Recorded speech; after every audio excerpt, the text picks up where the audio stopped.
Hi, ഞാൻ doctor ദർശന. ഇന്ന് ഞാനൊരു സ്പെഷ്യൽ ആളിനെ ഇൻട്രൊഡ്യൂസ് ചെയ്യാൻ പോകുകയാണ്. അമ്മിണി പിള്ള. അമ്മ ഇപ്പോൾ വളരെ പ്രയാസപ്പെട്ട ഒരു സമയത്തൂടെ കടന്നു പോവുക.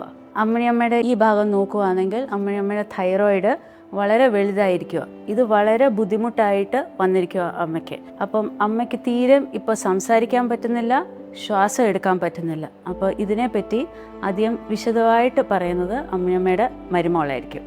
45 വർഷമായി അമ്മയ്ക്ക് തൈറോയിഡിൻ്റെ അസുഖം തുടങ്ങിയിട്ട്. അന്നൊക്കെ ചെറിയൊരു മുഴ പോണൊക്കെ ഉള്ളായിരുന്നു.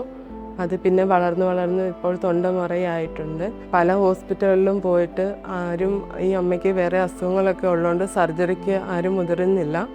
അങ്ങനെയായി ഇപ്പോൾ അമ്മയ്ക്ക് കുറേ നാളായിട്ട് ശ്വാസം എടുക്കാനും ആഹാരം കഴിക്കാനും കിടക്കാനും ഒക്കെ ഭയങ്കര ബുദ്ധിമുട്ടായി. ഇപ്പോൾ പുറത്തൊക്കെ വേദനയായിട്ടാണ് സഞ്ജീവനി ഹോസ്പിറ്റലിൽ ബാലകൃഷ്ണ സാറിനെ കാണുന്നത്.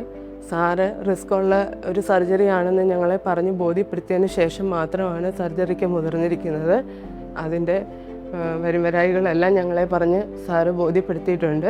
പിന്നെ അമ്മയുടെ ഈ ബുദ്ധിമുട്ട് കാരണമാണ് ഞങ്ങൾ സഞ്ജീവനി തന്നെ ചെയ്യാമെന്ന് തീരുമാനിച്ച് ഇവിടെ എത്തിയിരിക്കുന്നത്. അപ്പോൾ നിങ്ങൾക്ക് എല്ലാവർക്കും മനസ്സിലായി കാണുമല്ലോ അമ്മയുടെ ഇപ്പോഴത്തെ അവസ്ഥ. ഇനി നമ്മൾ അമ്മയുടെ സർജറിക്ക് വേണ്ടി തയ്യാറാകുകയാണ്. Hope you will all pray for her health and recovery. Thank you.